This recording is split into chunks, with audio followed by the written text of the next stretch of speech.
नमस्कार. Housing world सेवा सहकारी संस्था या संस्थेच्या विद्यमाने आज या फेसबुक लाईव्हमध्ये मी शशांक चौकीदार आपणा सर्वांचं मनपूर्वक स्वागत करतोय. सहकारी गृहनिर्माण संस्थांचं व्यवस्थापन असा हा विषय आपल्याशी चर्चेच्या माध्यमातून मी इथे संवादाच्या माध्यमातून साधणार आहे. मुळामध्ये संस्था म्हणजे काय हे जाणून घेणं आपलं एक कर्तव्य ठरेल. संस्था म्हणजे एक कुटुंब व्यवस्था असं म्हणायला हरकत नाही आहे. ज्याप्रमाणे आपण आपलं घर असतं त्या घरामध्ये जसे आपले आई वडील कुटुंब प्रमुख या नात्याने काम करत असतात, त्याचप्रमाणे संस्थासुद्धा ही एक कुटुंब म्हणून गणली गेलेली आहे आणि त्या कुटुंबाचे प्रमुख म्हणून कार्यकारी मंडळ हे काम करत असतं.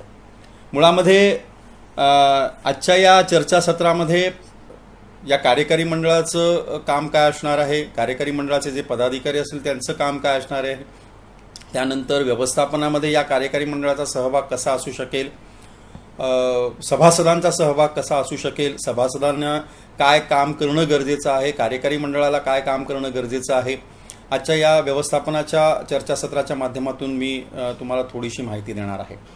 मुळामध्ये संस्था म्हटलं की तिथे सभासद आले. सभासदांशिवाय संस्था ही स्थापनच होऊ शकत नाही. त्यामुळे सभासद हे जे आहेत ह्याच्यामध्ये सुद्धा वेगवेगळे प्रकार या सभासदांमध्ये केले गेलेले आहेत.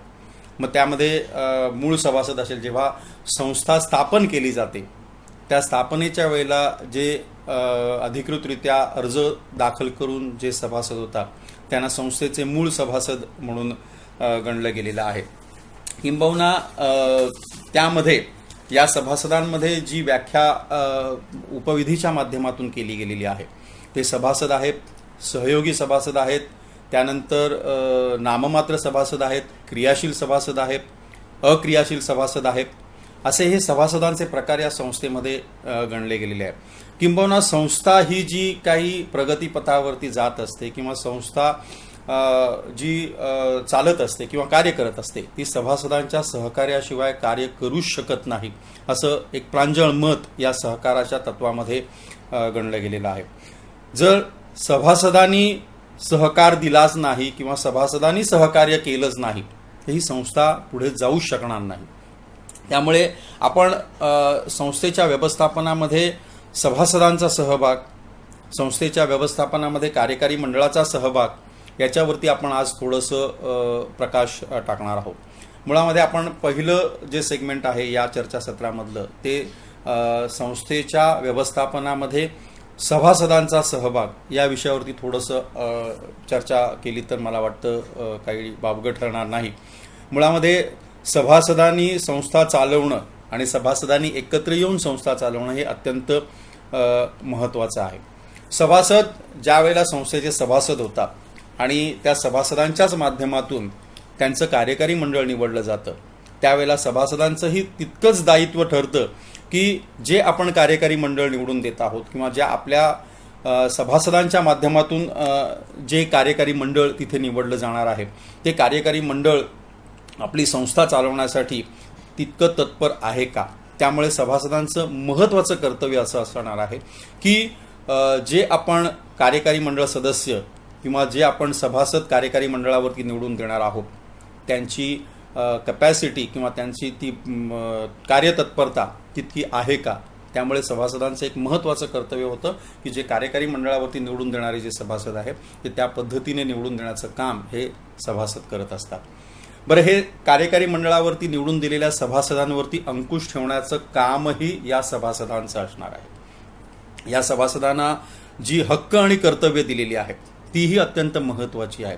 सभासद हा क्रियाशील असलाच पाहिजे, कारण सभासद जर क्रियाशील नसेल किंवा सभासद जर तितक्या तत्परतेने संस्थेच्या कामकाजामध्ये भाग घेत नसेल तर ती संस्था निश्चितपणे प्रगतीपथावरती जाणार नाही. कारण उदाहरणच द्यायचं झालं तर एखाद्या कार्यकारी मंडळाने केलेल्या खर्चावरती प्रश्न विचारण्याचा अधिकार या सभासदाला आहे.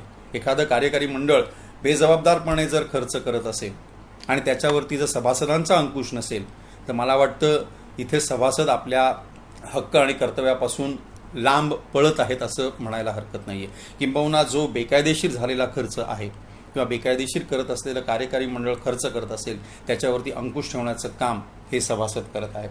आता या सभासदांच्या कार्यकक्षेमध्ये काय काय येतं हे पण जाणणं गरजेचं आहे. सभासदांचे अधिकार काय आहेत, सभासदांना कोणत्या अधिकारांनी या संस्थेच्या कामकाजामध्ये काम करता येईल. मुळामध्ये सभासदांचा महत्त्वाचा अधिकार म्हणजे संस्थेच्या सर्वसाधारण सभेला उपस्थित राहून आपले जे प्रश्न असतात त्या प्रश्नांना वाचा फोडणं किंवा त्या प्रश्नांची उत्तरं कार्यकारी मंडळाकडून घेणं हे सभासदांचं मुख्य कर्तव्य आहे. जर सभासद त्यांच्या सभेला उपस्थितच राहिला नाही, सहकारी संस्थेच्या, सहकारी गृहनिर्माण संस्थेच्या एखाद्या वार्षिक सर्वसाधारण सभा ही अत्यंत महत्त्वाची गणली गेलेली सभा आहे की ज्या सभेला सभासदांनी हजर राहिलंच पाहिजे. कारण ही किमान वर्षातून एकदाच होणारी ही सभा आहे. बाकीच्या वेळेला ज्या सभा होत असतात त्या विशेष सर्वसाधारण सभा होत असतात, त्या वेगवेगळ्या विषयासाठी असतात.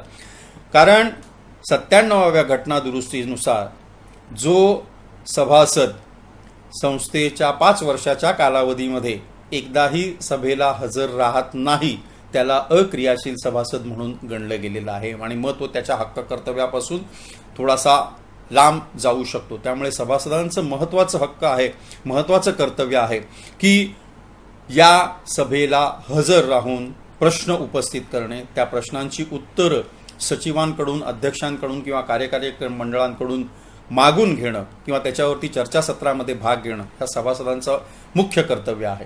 दुसरं त्याच्यामध्ये एक कर्तव्य असं आहे की जे सभासदांना ताळेबंद पत्र दिलं जातं, नफा तोटा पत्रक दिलं जातं, त्याच्यावरती सविस्तर अभ्यास करून त्या अभ्यासाच्या माध्यमातून संस्थेच्या कार्यकारी मंडळाला प्रश्न विचारणं. बऱ्याच ठिकाणी काय होतं की संस्थेचं कार्यकारी मंडळ हे सभासदांना ताळेबंद पत्र, नफा तोटा पत्र, कार्याचा अहवाल वगैरे देत असतं. सभासद त्याच्यावरती प्रश्नही विचारत नाहीत. याचा अर्थ कार्यकारी मंडळाला वाटतं की आपण जे काही केलेलं आहे ते काम बरोबर आहे. पण मुळामध्ये याच्यामध्ये कार्यकारी मंडळावरती काम करणारी जी मंडळी असतात तीही याच्यामध्ये काम करत असताना कुठेतरी चुका होत असतात. त्या चुकांना तिथे वाचा फोडणं किंवा त्या चुका दुरुस्त करणं याचं काम हे सभासदांच्या हातामध्ये आहे. आणि सभासदांनी या बॅलन्स शीट किंवा या ताळेबंद आणि नफा तोटा पत्रकाचं सविस्तर वाचन करून, तुम्हाला ही सभासदांना 15 दिवस अगोदर हे जी बॅलन्स शीट्स, ताळेबंद पत्र का दिली जातात, कारण त्या 15 दिवसाच्या अवधीमध्ये तुम्ही त्याचा नीट अभ्यास करावा. त्या अभ्यासाच्या माध्यमातून संस्थेच्या कार्यकारी मंडळाला प्रश्न विचारे. बऱ्याच ठिकाणी काय होतं की संस्थेचे जे सभासद असतात हे वेगवेगळ्या पद्धतीने प्रश्न विचारत असतात की जे प्रश्न कार्यकारी मंडळ यांनी ताळेबंदापत्रामध्ये त्याची उत्तरं दिलेली असतात. पण बऱ्याच ठिकाणी संस्थेचे सभासद आणि कार्यकारी मंडळ यांच्यामध्ये जी एक दरी निर्माण झालेली असते ती दरी वाढवण्याचा प्रयत्न काही सभासद करत असतात. पण मला वाटतं जेव्हा एखाद्या संस्थेमध्ये सभासद आणि कार्यकारी मंडळ हे हातात हात घालून एकमेकास सहाय्य करू अवघे धरू सुपंत हे जे सहकाराचं तत्व आहे त्या तत्वानुसार जर सभासद आणि कार्यकारी मंडळ जर एकत्रितरित्या काम करत असेल तर ती संस्था निश्चितपणे प्रगतीपथावरती जाईल याबाबत कोणतीही शंका नाही. त्यामुळे सभासदांनी या ताळेबंद आणि नफा तोटा पत्रकावरती वार्षिक सर्वसाधारण सभेमध्ये प्रश्न विचारणं किंबहुना उपविधीतील तरतुदीनुसार या आपण जेव्हा आपल्याकडे जेव्हा ती नोटीस येते वार्षिक सर्वसाधारण सभेची त्यामध्ये स्पष्टपणे लिहिलेलं असतं की या नफा तोटा पत्रकावरती आणि ताळेबंद पत्रकावरती जर सभासदांना प्रश्न किंवा शंका उपस्थित करायच्या असतील तर त्या त्यांनी किमान सर्वसाधारण सभेच्या किमान 8 दिवस अगोदर या शंका प्रश्न उपस्थित करावे. त्यामुळे हा हक्क जो आहे हा सभासदांचा अबाधित हक्क आहे की वार्षिक सर्वसाधारण सभेच्या जे ताळेबंद पत्र दिलं जातं त्या ताळेबंद पत्रकावरती त्यांच्या मनामध्ये असलेल्या शंका, त्यांच्या मनामध्ये असलेले प्रश्न की हा खर्च किती झाला, कसा झाला, कोणत्या प्रकारे झाला, हे प्रश्न हे ते वार्षिक सर्वसाधारण सभेमध्ये विचारू शकतात. आणि याच्यासाठी या सर्व सभासदांना, संस्थेच्या सर्व सभासदांना या कार्यकारी वार्षिक सर्वसाधारण सभेला उपस्थित राहणं अत्यंत क्रमप्राप्त आहे. त्यामुळे वार्षिक सर्वसाधारण सभेचा हक्क जो आहे हा अबाधित ठेवलेला आहे. सभासदांचं आणखीन एक महत्त्वाचं कर्तव्य आहे की निवडणुकीमध्ये भाग घेणं, दर 5 वर्षांनी होणाऱ्या कार्यकारी मंडळाच्या निवडणुकीमध्ये आपला मतदानाचा हक्क बजावणं, मतदानाचा हक्क बजावत असताना योग्य त्या उमेदवाराला कार्यकारी मंडळावरती बसवण्याचं काम हे सभासद करत असतात. त्यामुळे सभासदांचं महत्त्वाचं जो काम आहे की निवडणूक प्रक्रियेमध्ये भाग घेणं. या निवडणूक प्रक्रियेमध्ये भाग घेत असताना सुद्धा जी निवडणूक नियमावली आहे त्या निवडणुकीच्या नियमावलीच्या नुसार या सभासदांना त्यांचं हक्क मिळत असतो. किंबहुना नवीन नियमानुसार 97व्या घटना दुरुस्तीनुसार जे सभासद थकबाकीदार आहेत त्या थकबाकीदार सभासदांना कार्यकारी मंडळाच्या प्रक्रियेमध्ये सहभागी होता येणार. पूर्वीच्या वेळेला या सभासदांना मतदानाचा अधिकार होता पण कार्यकारी मंडळामध्ये येण्याचा अधिकार नव्हता. पण आत्ताच्या नवीन याच्याप्रमाणे जर एखाद्या संस्थेने एखाद्या सभासदाला थकबाकीदार सभासद म्हणून घोषित केलेलं असेल तर त्याला त्या निवडणूक प्रक्रियेमध्ये सुद्धा भाग घेता येणार नाही. त्यामुळे सभासदांचं मुख्य कर्तव्य आहे की आपला जो देखभाल खर्च आहे, जो मेंटेनन्स आहे, तो मेंटेनन्स दर महिना अदा करणं आणि संस्था जी आपल्याला सेवा देत आहे, वेगवेगळ्या माध्यमातून सेवा देत असेल, मग ती सफाई कामगाराच्या माध्यमातून देत असेल, कॉमन इलेक्ट्रिसिटीच्या माध्यमातून देत असेल, सिक्युरिटीच्या माध्यमातून देत असेल, या ज्या सेवा संस्थेच्याकडून या सभासदांना मिळत असतात त्या घेणं हे सभासदांचं काम आहे. दुसरा एक महत्त्वाचा मुद्दा असा आहे की या सभासदांना आणखीन एक त्यांचा हक्क आहे की जी वार्षिक पुस्तकं जी असतात, आपली लेखे जे असतात, ज्याला आपण बुक्स ऑफ अकाउंट्स म्हणतो, ते बुक्स ऑफ अकाउंट्स तपासण्याचा अधिकारही या सभासदांना आहे. त्यामुळे सभासदांनी या books of accounts, verification of books of accounts हा अधिकारही सभासदांना आहे. सभासदांना आणखीन एक अधिकार आहे की उपविधीमध्ये दिलेल्या तरतुदीनुसार जी कागदपत्र संस्थेकडे आहेत ती कागदपत्र मागण्याचा किंवा त्याच्या झेरॉक्स प्रती मागण्याचा अधिकारही या सभासदांना आहे. त्यामुळे सभासदांनी आपली हक्क आणि कर्तव्य जाणून घेणं संस्थेमध्ये काम करत असताना किंवा संस्थेमध्ये कार्यरत असताना नुसतं सभासद म्हणून राहून उपयोगी नाही आहे, तर सभासदांनी आपली हक्क आणि कर्तव्य जाणणंही गरजेचं आहे. कारण या व्यवस्थापनाच्या प्रक्रियेमध्ये सभासदांच्या या हक्क आणि कर्तव्याचाही तितकाच महत्त्वाचा सहभाग आहे. त्यामुळे सभासदांनी आपली हक्क आणि कर्तव्य प्रथमतः जाणून घेणं हे गरजेचं आहे. सभासदांची हक्क आणि कर्तव्याच्या माध्यमातून जेव्हा कार्यकारी मंडळाकडे आपण थोडंसं सरकतो, जेव्हा निवडणुकीच्या माध्यमातून कार्यकारी मंडळ निवडून दिलेलं असतं, त्या निवडून दिलेल्या कार्यकारी मंडळाच्याकडे आपण येत आहोत. कार्यकारी मंडळ हे निवडून देत असताना संस्थेच्या सभासदांनी ज्या वेळेला निवडणुकीच्या प्रक्रियेमध्ये भाग घेऊन जे कार्यकारी मंडळ निवडून दिलेलं असतं त्यांची जबाबदारी निश्चितपणे जास्त आहे. कारण ज्याप्रमाणे आपल्या कुटुंबामध्ये आपले आई वडील हे कुटुंब प्रमुख या नात्याने आपलं घर चालवत असतात, आपल्या मुलाबाळांना एकत्र घेऊन हे घर चालवत असतात, त्याचप्रमाणे हे निवडून दिलेलं कार्यकारी मंडळ हे आपल्या संस्थेला, त्यांच्या संस्थेला एक कुटुंब प्रमुख या नात्याने ते संस्था चालवण्याची प्रक्रिया करत असतं. आणि त्या संस्था चालवण्याच्या प्रक्रियेमध्ये सभासदांचा सहभाग हा निश्चितपणे त्यांना मिळाला पाहिजे. ज्याप्रमाणे आपण आपल्या घरामध्ये आपल्या आईवडिलांना सहकार्य करत असतो, आपल्या कुटुंबाला सहकार्य करत असतो, त्याचप्रमाणे हे सहकार्य सभासदांनी आपल्या कार्यकारी मंडळाला करणं गरजेचं आहे. बऱ्याच ठिकाणी आपल्याला असं आढळून येतं की कार्यकारी मंडळ आपल्या पद्धतीने काम करतं आहे, सभासद त्याच्याकडे दुर्लक्ष करतायत, किंवा सभासद आणि कार्यकारी मंडळामध्ये जो वाद आहे तो वाद इतका विकोपायला जातो की कार्यकारी मंडळ म्हणतं की कशाला काम करायचं, लष्कराच्या भाकऱ्या आहेत, आम्ही चांगलं जरी काम केलं तरी आम्हाला समोरून वेगवेगळ्या शिव्याच मिळणार आहेत, वेगवेगळ्या माध्यमातूनच आम्हाला तिथे बोलणीच खायला लागणार आहे. पण असं करत असताना कार्यकारी मंडळ या प्रक्रियेमध्ये जेव्हा भाग घेतं तेव्हा एक सामाजिक बांधिलकी या नात्याने त्यांनी तिथे काम करणं गरजेचं आहे. जो या कार्यकारी मंडळावरती अशा लोकांचे बोलणी खाऊन किंवा लोकांकडून वेगवेगळ्या पद्धतीने बोलणी खाऊन ऐकून काम करत राहील तोच यशस्वी कार्यकारी मंडळाचा सदस्य किंवा यशस्वी अध्यक्ष, यशस्वी सेक्रेटरी किंवा यशस्वी खजिनदार किंवा यशस्वी कार्यकारी मंडळ सदस्य म्हणून गणला जाईल. कारण सभासद निश्चितपणे काही संस्थांमध्ये तर इतकी परिस्थिती विकोपाला जाते की कार्यकारी मंडळ या वादाला कंटाळून राजीनामा देतं आणि त्या संस्थेवरती प्रशासकाची नियुक्ती करावी लागते. मग असं करण्यामध्ये सभासदही तितकेच जबाबदार असतात, कार्यकारी मंडळही तितकेच जबाबदार असतात.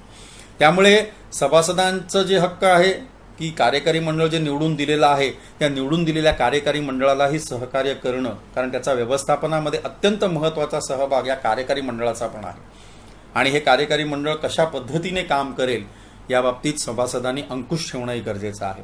एखादा वायफळ खर्च चाललेला दिसतोय आपल्याला की कार्यकारी मंडळ कोणतीही पूर्वपरवानगी न घेता का वायफळ खर्च करतोय, तर त्या वायफळ खर्चाला थांबवण्याचा किंवा रोखण्याचा अधिकारही या सभासदांमध्ये आहे. म्हणजे व्यवस्थापनाच्या प्रक्रियेमध्ये किंवा या व्यवस्थापनाच्या प्रक्रियेमध्ये भाग घेत असताना सभासदांनी तितकंच जागरूक असणं गरजेचं आहे. जेव्हा कार्यकारी मंडळ निवडलं जातं त्या कार्यकारी मंडळामध्ये आपण पाहतो की 3 आपण पदं नियुक्त करतो. काही संस्थांमध्ये जेव्हा कार्यकारी मंडळ निवडलं जातं तेव्हा अध्यक्ष, उपाध्यक्ष, सचिव, सहसचिव, खजिनदार, सहखजिनदार अशी पदं निर्माण केली जातात. पण मुळामध्ये उपविधीच्या तरतुदीनुसार, सहकारी गृहनिर्माण संस्थांच्या उपविधीतील तरतुदीनुसार जी इतर पदं आहेत, उपाध्यक्ष, उपसचिव किंवा उपखजिनदार, ही पदं कोणतीही कार्यरत नाही. सहकारी गृहनिर्माण संस्थांच्या उपविधीच्या तरतुदीनुसार अध्यक्ष, सचिव आणि खजिनदार ही 3 महत्त्वाची पदं आहेत. यामध्ये अध्यक्ष, सचिव अत्यंत महत्त्वाच्या पदावरती काम करतात. खजिनदार हा मी या पदाधिकाऱ्यांचेही कर्तव्य जे आहेत की व्यवस्थापनामध्ये त्यांचा सहभाग कसा असणार आहे तेही मी तुमच्याशी संवादाच्या माध्यमातून साधणार आहे. मुळामध्ये जेव्हा कार्यकारी मंडळ निवडलं जातं, निवडणुकीच्या माध्यमातून कार्यकारी मंडळ निवडलं जातं. 97वी घटना दुरुस्ती आल्यानंतर फेब्रुवारी 2013 जेव्हा 97वी घटना दुरुस्ती आली, त्या घटना दुरुस्तीच्या अनुषंगाने विविध संस्थांच्या व्हॉल्यूमप्रमाणे म्हणजे सभासद संख्येच्या संख्येप्रमाणे या कार्यकारी मंडळाची रचना केली गेलेली आहे. आपण एक साधारण उदाहरण घेऊ की 100 सभासदांची संस्था आहे, किंबहुना 100च्या आतमधल्या सभासदांची जी संस्था आहे त्यांना 11 जणांचं कार्यकारी मंडळ अस्तित्वात आणण्याची त्यावेळेला मुभा दिलेली होती.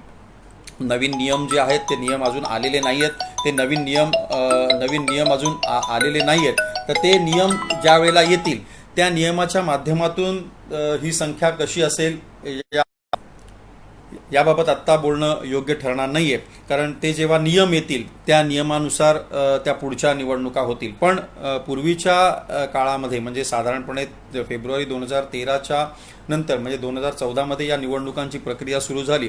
त्यावेळेला 11 जणांचं जे कार्यकारी मंडळ निवडलं जायचं त्या 11 जणांच्या कार्यकारी मंडळामध्ये 6 जण हे सर्वसाधारण गटामधून यायचे, 2 हे महिला प्रवर्गामधून यायचे. महिलांनाही प्रतिनिधित्व तिथं दिलं गेलेलं आहे. त्यानंतर 3 सदस्य जे असेल ते जातनिहाय राखीव गटामधून तिथे नियुक्त केले जायचे. मग अशा वेळेला जेव्हा हे सदस्य निवडले जायचे मग बऱ्याच ठिकाणी प्राधिकृत अधिकारी नियुक्त करून निवडणुकाही झालेल्या आहेत. या निवडणुकांच्या माध्यमातून हे कार्यकारी मंडळ अस्तित्वात आलेलं आहे. बिनविरोधही निवडणुका होऊन हे कार्यकारी मंडळ अस्तित्वात आलेलं आहे. आणि मग त्या निवडून आलेल्या 11 जणांच्या म्हणा किंवा 8 जणांच्या म्हणा या सहकारी संस्थेच्या कार्यकारी मंडळाच्या सदस्यांमधून 3 सदस्य, 3 जे प्रमुख अधिकारी आहेत, अध्यक्ष, सचिव आणि खजिनदार निवडण्याची प्रक्रिया ही त्या कार्यकारी मंडळ सदस्याच्या माध्यमातून केली जाते. किंबहुना पूर्वी काय व्हायचं की वार्षिक सर्वसाधारण सभा व्हायची. वार्षिक सर्वसाधारण सभेमध्ये 5 नावं घेतली जायची की 5 जणांनी हात वरती करा, हे 5 जण आमचे कार्यकारी मंडळ सदस्य असतील आणि त्याच्यातूनच अध्यक्ष, सचिव, खजिनदार हे त्याच सभेमध्ये निवडले जायचे. पण तसं आता केलं जात नाहीये. ती पद्धतही चुकीची होती, कारण जे निवडून येणारी जी सदस्य आहेत त्या सदस्यांच्या माध्यमातूनच तेच आपले अध्यक्ष, तोच आपला सचिव, तेच आपले खजिनदार हे ठरवत असतात. आपण जर साधारण उदाहरण घ्यायचं झालं तर ज्याप्रमाणे आपण आपले आमदार निवडून देतो, आमदार हे विधानसभेमध्ये जेव्हा निवडून जातात ते आमदार त्यांचा मुख्यमंत्री ठरवतात, त्यांचे बाकीचे मंत्री ठरवतात. त्याच प्रकारे ही प्रक्रिया आहे. त्यामुळे जे निवडून आलेले जे कार्यकारी मंडळाचे सदस्य आहेत ते सदस्य अध्यक्ष, सचिव आणि खजिनदार हे नियुक्त करत असतात. हे सचिव, अध्यक्ष आणि खजिनदार यांची कामं काय आहेत हेही जाणून घेणं अत्यंत गरजेचं आहे.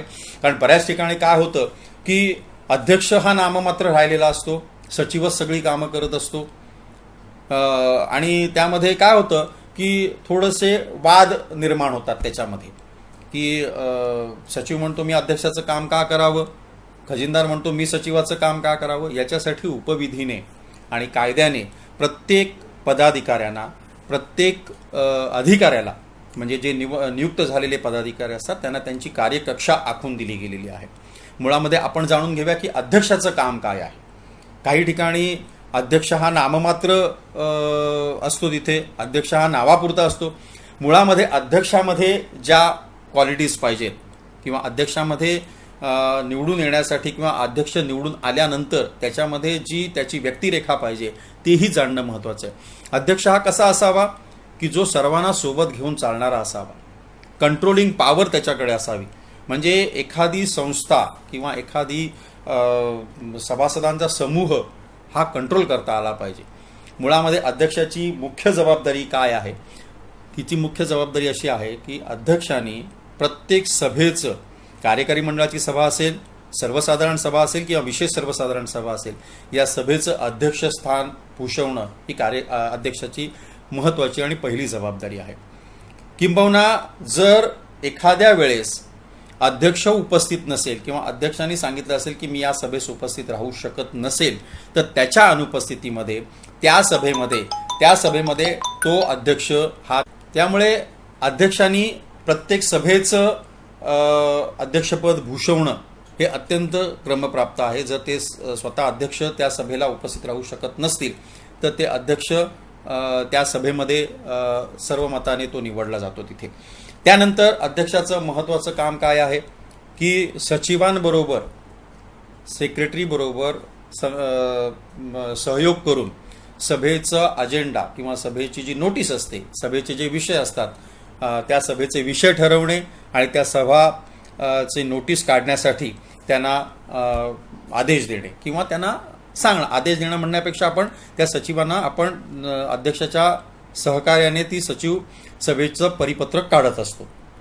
कारण आपण जर पाहिलं तर जेव्हा एखाद्या सभेचं परिपत्रक लिहिलेलं असतं किंवा एखाद्या सभेची सूचना पत्र जेव्हा दिलेलं असतं तेव्हा खाली तिथे सचिवाच्या स्वाक्षरीच्या अगोदर तिथे लिहिलेलं असतं की कार्यकारी मंडळाच्या आदेशावरून, म्हणजे कार्यकारी मंडळ हे सचिवाला आदेश देत असतं की आपण या सर्वसाधारण सभेच्या सूचनेचं परिपत्रक काढावं. त्यानंतर सभा बोलवण्याचा अधिकार हा अध्यक्षाला आहे. हा सभा बोलवण्याचा अधिकार कधी येतो की जेव्हा सचिव आपल्या अधिकारामध्ये जेव्हा सभा बोलवत असतो, ती बोलवण्याचं जर काम सचिव करत नसेल एखाद्या प्रक्रियेसाठी, तर तो अधिकार हा अध्यक्षांना आहे. अध्यक्ष हे स्वतःच्या अधिकारामध्ये एखाद्या सभेचं आयोजन करू शकतात. त्यामुळे जर सचिवाने आपल्या कार्यात कसूर केली सभा बोलवण्याची, तर तो अधिकार अध्यक्षांकडे येतो आणि अध्यक्ष आपल्या स्वाक्षरीने ते सभेचं परिपत्रक काढू शकतात. दुसरा महत्त्वाचा मुद्दा अध्यक्षांचा आहे की जे वार्षिक सर्वसाधारण सभेचं किंवा विशेष सर्वसाधारण सभे ते इतिवृत्त ज्या वेळेला सभेमध्ये वाचून दाखवलं जातं. आता समजा यावर्षीची वार्षिक सर्वसाधारण सभा झालेली आहे, त्याचं इतिवृत्त आपण पुढच्या सभेमध्ये वाचून दाखवत असतो. ते वाचून दाखवलेलं इतिवृत्त असतं. ते इतिवृत्त मंजूर झाल्यानंतर त्या इतिवृत्तावरती मंजुरीची स्वाक्षरी करण्याचा अधिकार हा अध्यक्षांना आहे. अध्यक्षांचा आणखीन एक महत्त्वाचा अधिकार म्हणजे की जी काही महत्त्वाची डॉक्युमेंट्स असतात किंवा एखाद्या कामासाठी एखादं रिपेरिंगचं काम निघालेलं आहे संस्थेचं आणि त्याच्यासाठी काही ॲग्रीमेंट, कॉन्ट्रॅक्टर आणि संस्थेमध्ये जेव्हा काही एक ॲग्रीमेंट होतं, त्या ॲग्रीमेंटवरती स्वाक्षरी करण्याचा अधिकारही अध्यक्षाला आहे. त्यानंतर अध्यक्षांचा आणखीन एक अधिकार आहे की तो म्हणजे जेव्हा बँक खातं हे संस्थेचं असतं, त्या संस्थेच्या बँक खात्यावरती त्याच्या स्वाक्षरीने ते बँक खातं ऑपरेट करण्यासाठी, त्याचं स्वाक्षरी करण्यासाठी बँकेमध्ये अधिकार देणे. त्यामुळे अध्यक्षांना ही कामं करत असताना आपण जर अध्यक्षांच्या जर क्वालिटीज बघितल्या किंवा अध्यक्षांना आपण कशा प्रकारे अध्यक्ष असावेत याचं जर आपण एकंदरीत साधारणपणे अंदाज घेतला तर अध्यक्ष हा व्यवहारी असावा, अध्यक्ष हा सर्वांना एकत्र घेऊन चालणारा असावा, किंबहुना अध्यक्षामध्ये ज्या क्वालिटीज आहेत त्या कंट्रोलिंग पॉवरच्या क्वालिटीज पाहिजेत. त्यामुळे अध्यक्षाचं या क्वालिटीज आपण बघितल्यानंतर आपण वळूया सचिवांचे अधिकार काय आहेत. सचिव म्हणजे सेक्रेटरी. या सचिवांना की पर्सन ऑफ द सोसायटी असं म्हटलं गेलेलं आहे. कारण काय आहे की प्रशासकीय कामकाजाचा अनुभव असलेला जर व्यक्ती असेल तर निश्चितपणे तो संस्थेचा जो भार आहे, संस्थेच्या जो कारभाराचा जो भार आहे, तो निश्चितपणे अत्यंत लिलया तो पेलू शकतो. कारण सेक्रेटरीचं काम काय आहे की सभेचं परिपत्रक काढणं, त्या परिपत्रकामधली भाषा किंवा त्या परिपत्रकामध्ये कशा प्रकारे विषय मांडायचे आहेत ते विषय मांडणी त्या सचिवाला आली पाहिजे. किंबहुना एखादा पत्रव्यवहार करायचा असेल तर त्या पत्रव्यवहार करत असताना त्या पत्रव्यवहाराची भाषा, एखाद्या उपनिबंधकांना पत्र लिहायचं असेल, काही पत्र लिहायचं असेल तर उपनिबंधकांना पत्र लिहित असताना त्या पत्राचा मायना कसा असावा. म्हणून मी आता जे तुम्हाला सांगतोय की सचिवामध्ये प्रशासकीय कामकाजाचा जर अनुभव असेल, एखाद्या आस्थापनेमध्ये एखाद्या क्लेरिकल लेवलला काम करणारी जी व्यक्ती असेल ती जर तुमच्या संस्थेची सचिव झाली तर निश्चितपणे की तो फायदा त्या संस्थेला होत असतो. कारण साधारणपणे पत्र लिहिण्याचा अनुभव किंवा पत्र काढण्याचा अनुभव किंवा आलेल्या पत्रांना उत्तर देण्याचा अनुभव ह्या त्या आस्थापनेमध्ये त्याच्याकडे असतो. त्यामुळे सचिवाकडे ती एक क्वालिटी अत्यंत महत्त्वाची आहे. किंबहुना सचिवाने जेव्हा पत्रव्यवहार करत असतात, महत्त्वाचा मुद्दा म्हणजे की सभासदांनी दिलेल्या पत्रांना उत्तर देण्याचं काम हे सचिवाला करायचं असतं.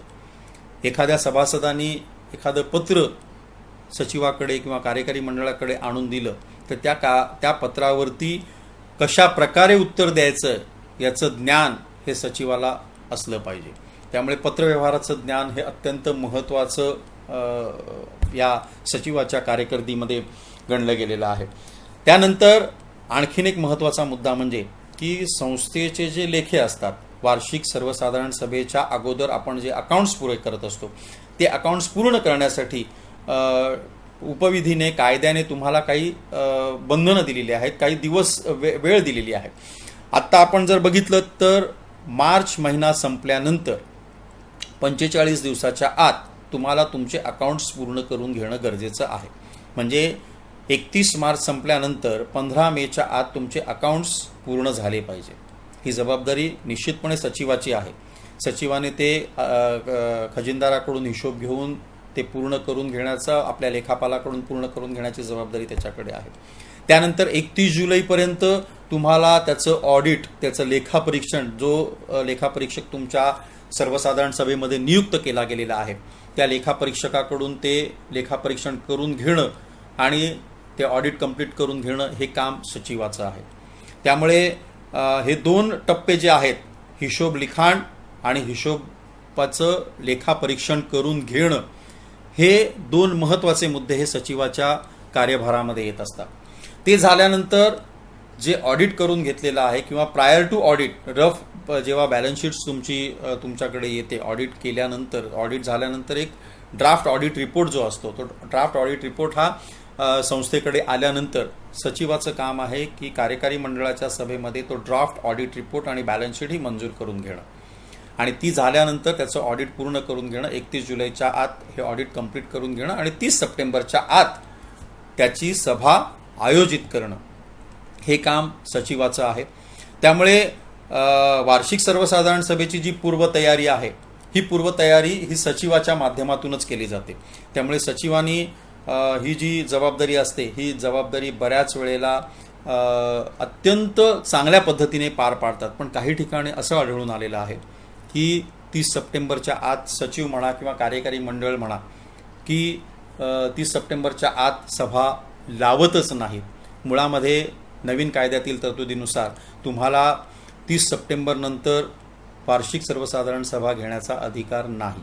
30 पूर्वी कसं होतं की 14 ऑगस्ट ही डेट तुम्हाला वार्षिक सर्वसाधारण सभेसाठी दिलेली असायची आणि त्यानंतर 14 नोव्हेंबरपर्यंत तुम्हाला एक्सटेन्शन डेट होती. पण नवीन कायद्यानुसार तुम्हाला आता एक्सटेन्शन, या वार्षिक सर्वसाधारण सभेला एक्सटेन्शन दिलेलं नाही आहे. त्यामुळे 30 सप्टेंबरच्या आत जर एखाद्या कार्यकारी मंडळाने सभा घेतली नाही तर त्या सभा न घेण्याला संपूर्णपणे कार्यकारी मंडळ जबाबदार ठरवून ते कार्यकारी मंडळ निष्कासित किंवा बेदखल करण्याचा अधिकार उपनिबंधकाकडे आहे. जर तशी तक्रार उपनिबंधकांकडे गेली की यांनी आपल्या कर्तव्यामध्ये कसूर केलेली आहे, 30 सप्टेंबरच्या आत सभा लावलेली नाही आहे, तर अशा वेळेला उपनिबंधक त्यांच्या स्तरावरती ती कार्यवाही करू शकतात. त्यामुळे अत्यंत महत्त्वाचा जो विषय आहे की 30 सप्टेंबर ही तारीख अत्यंत महत्त्वाची आहे. 30 सप्टेंबरच्या आत कोणत्याही संस्थेची वार्षिक सर्वसाधारण सभा घेणं अत्यंत गरजेचं आहे. आत्ता या स्थितीमध्ये, आत्ता या करोनाच्या महामारीमध्ये मला वाटतं जी 30 सप्टेंबरची सभा आहे ती पुढे जाण्याची शक्यता आहे. मंत्रिमंडळामध्ये तसा निर्णयही झालेला आहे की वार्षिक सर्वसाधारण सभा असतील किंवा निवडणुका असतील त्या पुढे ढकलण्यात यावा आणि सहकार कार्यालय जे आहे किंवा सहकार खातं जे आहे त्याच्यावरती निश्चितपणे विचार करतं आहे की या सभा, कारण आता सोशल डिस्टन्सिंग कशा प्रकारे मीटिंग्स घ्यायच्या वगैरे याच्यावरती चर्चा चालू आहे. काही दिवसातच तो अध्यादेश येईल, कारण कायद्यामध्ये बदल अपेक्षित आहे. त्याच्यामध्ये 30 सप्टेंबर ही डेट पुढे जाऊन वार्षिक सर्वसाधारण सभाची डेट अजून डिक्लेअर व्हायची. त्यामुळे हा अत्यंत महत्त्वाचा टप्पा आहे सचिवाच्या बाबतीत की 30 सप्टेंबर ही डेट जी आहे ही डेट अत्यंत महत्त्वाची डेट आहे की त्याच्या आत ती सभा होणं गरजेचं आहे. दुसरी एक सचिवाची आणखी एक महत्त्वाची बाब अशी आहे की वेगवेगळ्या स्तरावरती जे आपल्याला व्यक्ती अपॉइंट करायला लागतात, मग सफाई कामगार असेल, सिक्युरिटीवाला असेल किंवा तुमचा कॅमेऱ्यासाठी AMC करणारी जे व्यक्ती असेल, या व्यक्ती अपॉइंटमेंट करण्यासाठी सचिवाला त्या पद्धतीने कामकाज करावं लागतं. तर अशा या सचिवाच्या जबाबदाऱ्या करत असताना सचिवांनी ज्या पद्धतीने किंवा सचिव ज्या पद्धतीने संस्थेसाठी अपेक्षित आहे त्या सचिवाकडे कोणते गुण असणं अपेक्षित आहे. मुळामध्ये सचिवाकडे पोटनियम, कायदा, सहकार कायदा किंवा सहकार कानून याचं थोडंफार तरी जुजबी ज्ञान तरी असणं सचिवाकडे आवश्यक आहे. त्याच्याकडे व्यावसायिक ज्ञान असावं. मुळामध्ये सहकार तत्वप्रणालीवरती त्याची निष्ठा असावी. सहकार प्रणाली म्हणजे काय आहे? एकमेका सहाय्य करू अवघे धरू सुपंत, यामध्ये एकत्र घेऊन चालण्याची क्षमता सचिवामध्ये असली पाहिजे. त्यानंतर समन्वय साधण्याची कला, मी जे सांगितलं की सहकार एकत्र घेऊन चालण्याची म्हणजे सभासद आणि कार्यकारी मंडळ यांच्यामध्ये समन्वय साधून संस्था कशी प्रगतीपथावरती नेईल ही साधण्याची एक कला त्याच्यामध्ये असणं गरजेचं आहे. सचिव हा, मी म्हणतो ना की सचिव हा की पर्सन आहे संस्थेचा, त्यामुळे जिभेवरती साखर आणि डोक्यावरती बर्फ घेऊन काम करणारी व्यक्ती असावी, कारण शांत स्वभावाचा सचिव असेल. एखाद्या व्यक्तीने किंवा एखाद्या सभासदानी जर सचिवाला त्रास द्यायचंच म्हटलं तर सारखा पत्रव्यवहार करून, काही संस्थांमध्ये असे महाभाग आहेत की या ना त्या कारणाने सचिवाला त्रास देणं किंवा या ना त्या कारणाने कार्यकारी मंडळाला त्रास देणं यासाठी सारखा पत्रव्यवहार करणं, हे काय, ह्याचे उत्तर द्या, त्याची उत्तरं द्या, असं करून कार्यकारी मंडळाला भंडावून सोडणं, अशा प्रकार बऱ्याच ठिकाणी चालतात. पण अशाही स्थितीमध्ये जेव्हा एखादं पत्र येतं त्या पत्राला त्या पद्धतीने उत्तर देणं किंवा जी व्यक्ती आपल्याला नाहक त्रास देते आहे त्या व्यक्तीच्या घरी जाऊन त्याच्याशी वार्तालाप करून हा प्रश्न सोडवणं, ही एक कला सचिवामध्ये असणं गरजेचं आहे. किंवा समोरचा व्यक्ती हे झाला पाहिजे की अरे आपण याला त्रास देतो आणि हीच व्यक्ती आपल्याकडे येऊन आपल्यालाच विचारते की काय त्रास आहे म्हणून वगैरे. तर त्यामुळे तशा पद्धतीचा सचिवामध्ये एक ती क्वालिटी असली पाहिजे. सचिव हा सांगण्यापेक्षा ऐकणारा असला पाहिजे.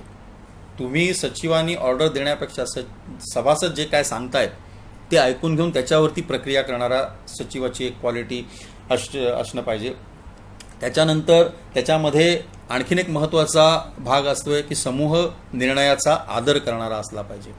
मुळामध्ये समूह निर्णयाचा आदर म्हणजे सहकारी संस्थांमध्ये सर्वसाधारण सभा जो निर्णय घेईल त्या निर्णयाला महत्त्व दिलेलं आहे. सर्वसाधारण सभेने जर एखादी गोष्ट करायची नाही म्हटलं आणि सचिवाने ती जबरदस्तीने करण्याचा प्रयत्न केला तर त्याचे परिणाम सचिवाला किंवा त्याचे परिणाम कार्यकारी मंडळाला भोगायला लागतात. त्यामुळे समूह निर्णयाचा आदर करणारा ही एक क्वालिटी त्याच्यामध्ये असली पाहिजे. प्रामाणिक निश्चितपणे असला पाहिजे, कारण प्रामाणिकपणा असल्याशिवाय त्याला संस्थेमध्ये तेवढं सहकार्य मिळणार नाहीये.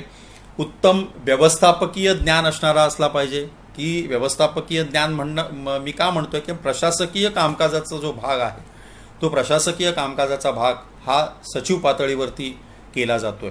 त्यामुळे या क्वालिटीज ज्या व्यक्तीकडे आहेत, किंबहुना एखाद्या व्यक्तीने आपण म्हणतो ना की पाण्यात पडल्यानंतर पोहायला येतं, एखाद्या व्यक्तीकडे ठीक आहे ह्या क्वालिटीज नाही आहेत, पण सचिव पदावरती आल्यानंतर त्यांनी त्या गोष्टी आत्मसात करून घेऊन जर संस्था प्रगतीपथावरती नेली तर निश्चितपणे तो त्या सचिव पदाला निश्चितपणे न्याय देणारा ठरला असं म्हणायला हरकत नाही आहे. तिसरं पद आहे खजिनदार पद.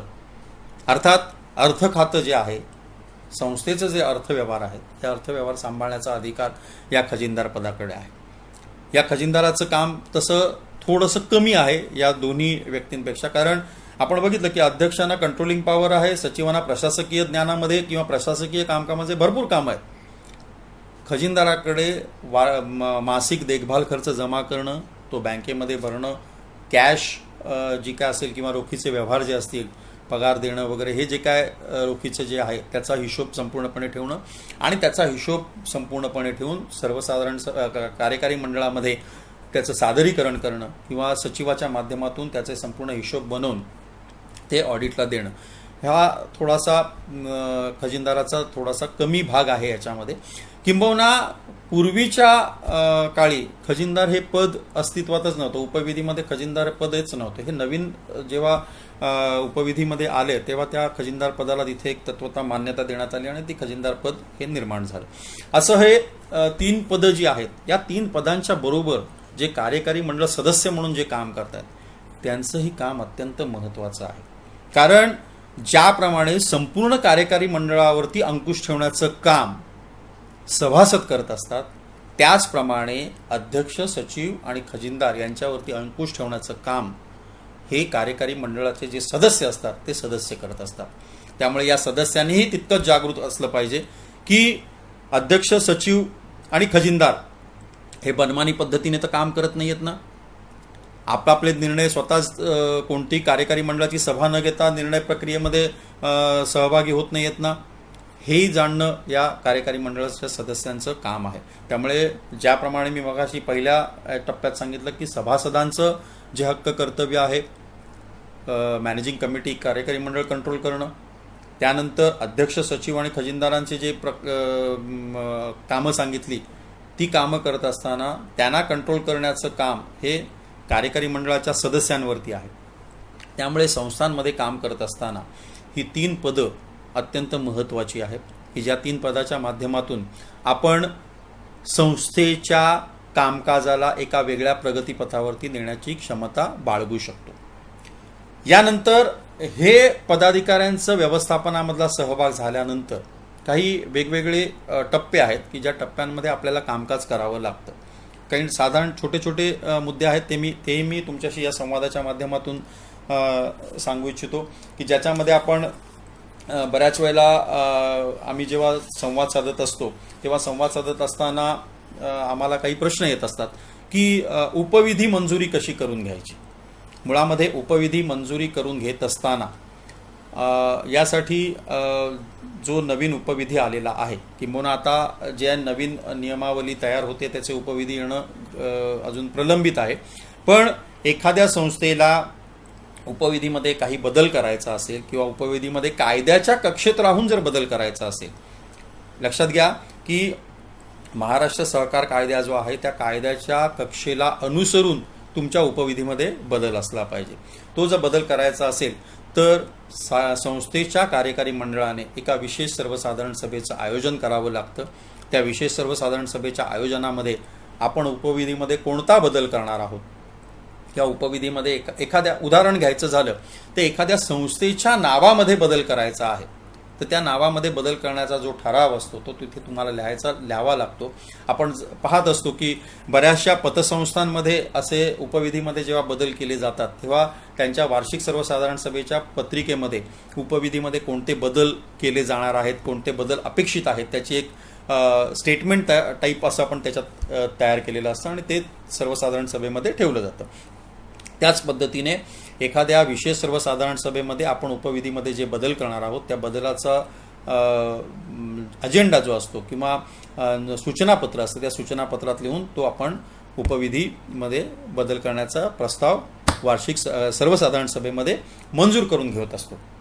हा मंजूर करून घेतल्यानंतर आपण त्याच्यामध्ये मंजुरी झालेला जो प्रस्ताव असतो तो 60 दिवसाच्या आत, सर्वसाधारण सभा झाल्यानंतर 60 दिवसाच्या आत उपनिबंधक कार्यालयामध्ये त्याचे जे फॉर्म्स आहेत, पी फॉर्म म्हणतात त्याला, त्या पी फॉर्ममध्ये संपूर्णपणे माहिती भरून उपविधीच्या 2 प्रती, मागचा उपविधी तुमचा जो काय आहे जुना उपविधी, त्यानंतर वार्षिक ताळेबंद पत्र, सर्वसाधारण सभेचं इतिवृत्त, सर्वसाधारण सभेला हजर असलेल्या सभासदांची नोंद, असं सगळं एकत्रित करून तो प्रस्ताव तुम्हाला उपनिबंधकांकडे पाठवावा लागतो आणि त्यानंतर उपनिबंधक त्याच्यावरती संपूर्ण पाहणी करून तुमच्या त्या प्रस्तावाला मंजुरी देऊन तुमच्या उपविधीमध्ये बदल करून देत असतात.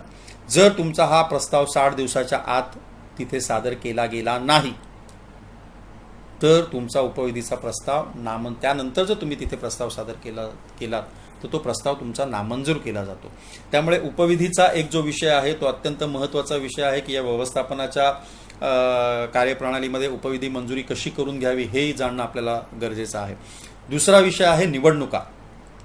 सद्यस्थितीमध्ये आपण जर बऱ्याच ठिकाणी हा संभ्रम आहे की 250 मेंबर्सच्या खालील संस्थांच्या निवडणुका या संस्था स्तरावरती घेण्यात याव्यात असा जो एक नियम पास झालेला आहे. पण एक लक्षात घ्या की हा नियम जरी पास झालेला असेल किंवा हा जरी अध्यादेश निघालेला असेल तरी अध्यादेश निघाल्यानंतर त्या संस्थांच्या निवडणुका कशा पद्धतीने घ्याव्यात, कोणत्या नियमानुसार घ्याव्यात याचे नियम अजून बनलेले नसल्यामुळे या संस्थांच्या निवडणुका अजूनही प्रलंबित आहे. मध्ये मार्चमध्ये आपण 18 मार्चला मला वाटतं एक अध्यादेश निघाला होता, एक नोटिफिकेशन निघालं होतं की 3 महिने या निवडणुका पुढे जात आहे. त्या 3 महिने म्हणजे आता 17 जूनपर्यंत या निवडणुकांना स्थगिती आहे. आणि निश्चितपणे आता मला वाटतं की या करोनाच्या या स्थितीमध्ये या निवडणुका किती तारखेला होतील, कशा होतील याची अजून साशंकता आहे, कारण त्याचे नियम अजून तयार झालेले नाही आहेत. त्यामुळे बऱ्याच ठिकाणी काही संस्थांनी या निवडणुका घेतलेल्या आहेत आपल्या स्तरावरती, पण त्या निवडणुका कितपत कायदेशीर आहेत याबाबत मी आत्ता इथे बोलणार नाही. त्यामुळे बऱ्याच ठिकाणी प्रश्न असे येत आहेत की आमच्या कार्यकारी मंडळाचा कार्यकाल संपलेला आहे, तर अशा वेळेला आम्ही काय करावं. यामध्ये तुम्ही फक्त एक छोटंसं काम करू शकता की तुमचा कार्यकाल संपण्याच्या अगोदर उपनिबंधक कार्यालयाला एक पत्र पाठवून किंवा आमच्या निवडणुकीचा कार्यकाल संपलेला आहे, आम्हाला पुढील मार्गदर्शन करावं म्हणून असं एक साधं पत्र लिहिलं तर त्यांच्या दफ्तरी नोंद दाखल होते की बाबा यांच्या निवडणुकीचा कार्यकाल संपण्याची माहिती उपनिबंधक कार्यालयाला दिलेली आहे आणि थोडंसं मार्गदर्शन मागितलेलं आहे त्याच्यामध्ये. त्यामुळे तुमची एक जबाबदारीतून त्याच्यातून मुक्तता होते की आम्ही उपनिबंधक कार्यालयाला कळवलेलं आहे की आमचा कार्यकाल संपलेला आहे किंवा संपणार आहे म्हणून. अशा पद्धतीने तुम्ही एक पत्र तिथे उपनिबंधक तुमच्या रिस्पेक्टिव्ह उपनिबंधक कार्यालयाला तुम्ही तिथे देऊ शकता. मुळामध्ये या निवडणुका घेत असताना मतदार यादी हे अत्यंत महत्त्वाचं काम आहे. ह्या मतदार यादीमध्ये कोणाची नावं समाविष्ट करावीत, कशा प्रकारे समाविष्ट करावीत याचे नियम थोडेसे प्रलंबित आहेत. पण ज्यांचं भाग प्रमाणपत्रावरती नाव आहे, पहिलं नाव आहे, तो मतदार यादीमधला पहिला मतदार म्हणून गणला गेलेला आहे. किंबहुना जे थकबाकीदार सभासद आहे, ज्यांना थकबाकीदार म्हणून घोषित केलं गेलेलं आहे, अशा सभासदांना या निवडणूक प्रक्रियेमध्ये नवीन नियमानुसार निवडणूक प्रक्रियेमध्ये भाग घेता येत नाही. त्यामुळे तुम्ही ही यादी प्रसिद्ध करणं, प्राथमिक मतदार यादी प्रसिद्ध करणं, त्याच्यावरती हरकती सूचना मागवणं, हे जे निवडणुकीचे पूर्वीचे जे नियम आहेत ते नियम मला वाटतं ते तसेच राहण्याची शक्यता आहे. त्यामुळे निवडणुकाच्या बाबतीत जसे जसे नियम येतील तसं तसं तुम्हाला ते अवगत केलं जाईल. त्यानंतर महत्त्वाचा मुद्दा आहे या व्यवस्थापन प्रक्रियेमध्ये की स्टॅच्युटरी रजिस्टर्स. आता ही स्टॅच्युटरी रजिस्टर्स म्हणजे जे रजिस्टर्स आहेत, आय रजिस्टर आहे, शेअर रजिस्टर आहे, इन्व्हेस्टमेंट रजिस्टर आहे, प्रॉपर्टी रजिस्टर आहे, सिंकिंग फंड रजिस्टर आहे, डेड स्टॉक रजिस्टर्स आहे. आत्ता सद्यस्थितीमध्ये मी असं म्हणेन की बरेचसे कार्यकारी मंडळ सदस्य हे घरामध्येच आहेत, कारण या करोनाच्या महामारीमध्ये कोण कुठेही बाहेर पडत नाही आहे. त्यामुळे आत्ता तुम्हाला एक चान्स आलेला आहे की जे तुमचं अपूर्ण राहिलेलं जे दप्तर आहे, हे अपूर्ण राहिलेलं दप्तर तुम्ही या काळामध्ये तुम्ही पूर्ण करू शकता, म्हणजे ज्याच्यामध्ये नवीन नावं कोणाची नोंदवायची राहून गेलेली असतील किंवा रजिस्टर्स अपडेट करायची राहून गेलेली असतील, तर तो एक व्यवस्थापनाचा एक महत्त्वाचा भाग आहे की ज्याच्यामध्ये ऑडिटमध्ये आम्ही बऱ्याच वेळेला रिमार्क्स देत असतो की स्टॅच्युटरी रजिस्टर्स जी रजिस्टर्स आहेत ती पूर्ण करण्यात यावीत म्हणून. हा आमचा त्रुटीचा एक अहवालाचा एक भाग बऱ्याच वेळेला असतो की जी रजिस्टर्स पूर्ण केले गेलेली नसतात. त्यामुळे ती रजिस्टर्स पूर्ण करणं पण व्यवस्थापनाचा एक महत्त्वाचा भाग आहे.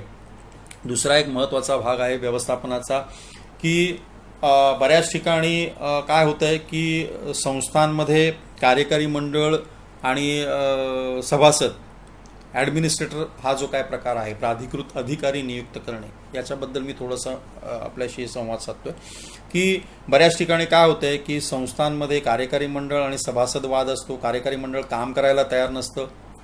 आत्ताच्या स्थितीमध्ये सुद्धा असंच चालू आहे बऱ्याचशा ठिकाणी की या करोनाच्या महामारीमध्ये शासनाने, पोलीस खात्याने काही निर्बंध राखून दिलेले आहेत की कोणी घराच्या बाहेर जाऊ नये किंवा संस्थेने आपला, आणि बऱ्याच ठिकाणी ही प्रक्रिया चालू आहे. बऱ्याच ठिकाणी सभासद कार्यकारी मंडळाला सहकार्य करत आहेत, पण बऱ्याच ठिकाणी याचं उल्लंघनही केलेलं जाताना दिसतंय की ज्याच्यामध्ये गेट बंद करणं, अमुक इतके वाजता गेट उघडला, अमुक इतके वाजता गेट बंद करणं, याच्यामध्ये सुद्धा वादविवाद निर्माण होत आहेत. आणि अशा परिस्थितीमध्ये कार्यकारी मंडळ जे आहे ते कार्यकारी मंडळ हताश झालेलं आहे आणि ते म्हणतात की आम्ही आमचा राजीनामा सुपूर्द करतोय आणि पुढे जे काय व्हायचं असेल ते होऊ दे. पण अशा स्थितीमध्ये मी सांगू इच्छितो की जेव्हा एखादं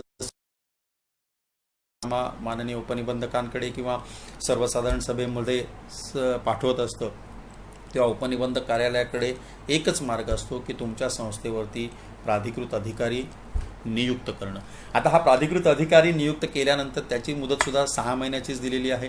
त्या 6 महिन्याच्या आतमध्ये हा प्राधिकृत अधिकारी काय करणार आहे की डे टू डे दैनंदिन कामकाजासाठी तुमच्यावरती तो प्राधिकृत अधिकारी नियुक्त केला जातो. काही ठिकाणी प्राधिकृत अधिकारी मंडळही नियुक्त केलं जातं. त्या कार्यकारी मंडळाच्या व्यतिरिक्त 3 सभासद एकत्र येऊन तिथे प्राधिकृत अधिकारी, ज्याला पूर्वी प्रशासकीय मंडळ असं म्हटलं जायचं, आणि त्या प्रशासकीय मंडळाच्या माध्यमातून त्या संस्थेचं कामकाज चालायचं. पुन्हा हे प्रशासकीय मंडळ म्हणा किंवा प्राधिकृत अधिकारी मंडळ म्हणा, हे 6 महिन्याच्या नंतर पुन्हा निवडणुकीची प्रक्रिया करत असतं आणि निवडणुकीची प्रक्रिया करून नवीन कार्यकारी मंडळ निवडून आणून त्यांचं कामकाज पुढे करायला त्या संस्थेला भाग पाडत असतं.